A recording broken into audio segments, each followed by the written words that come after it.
back to that. But anyway, let me just focus on the important thing.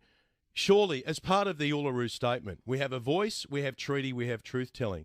As part of a treaty, won't there be compensation? If there is, I mean, that's not totally unexpected. This isn't about a treaty, Ben. But there are three parts of the Uluru Statement. Yeah, and this is not... So you're talking about the voice. This is not about a treaty. But as part of treaty, which we guess will be a following step... This is not about a treaty. Do you foresee that compensation would be paid? This is not about a treaty. This isn't about that. The voice is just the means to the end. The voice is just the means to the end.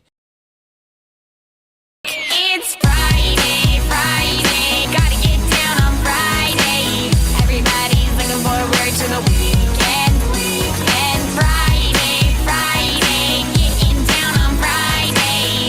Everybody's looking forward to the weekend, partying, partying, partying, partying, fun, fun, fun, fun, looking forward to the weekend. It's Friday, Friday, gotta get down on Friday.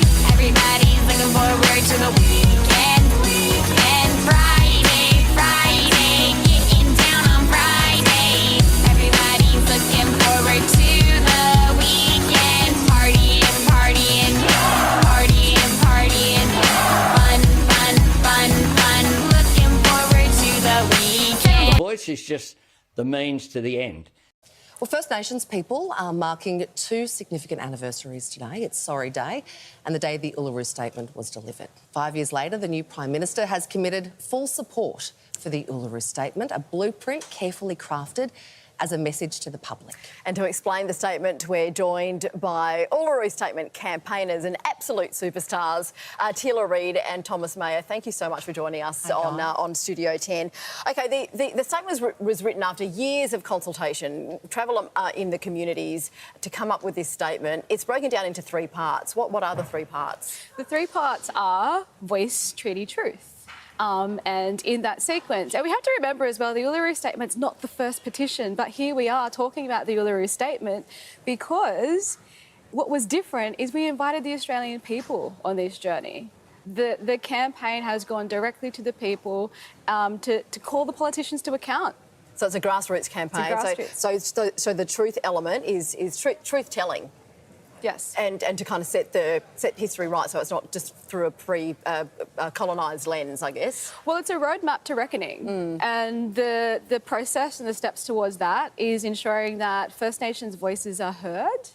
If we want to speak truth and make treaty agreements, then we need to make that first step of actually hearing First Nations in our democracy. And that's something Australia has never done. And now the Australian people have the opportunity to right that wrong. So the truth-telling is underway, the treaty process is underway for different states and territories. What is the voice? What will the voice...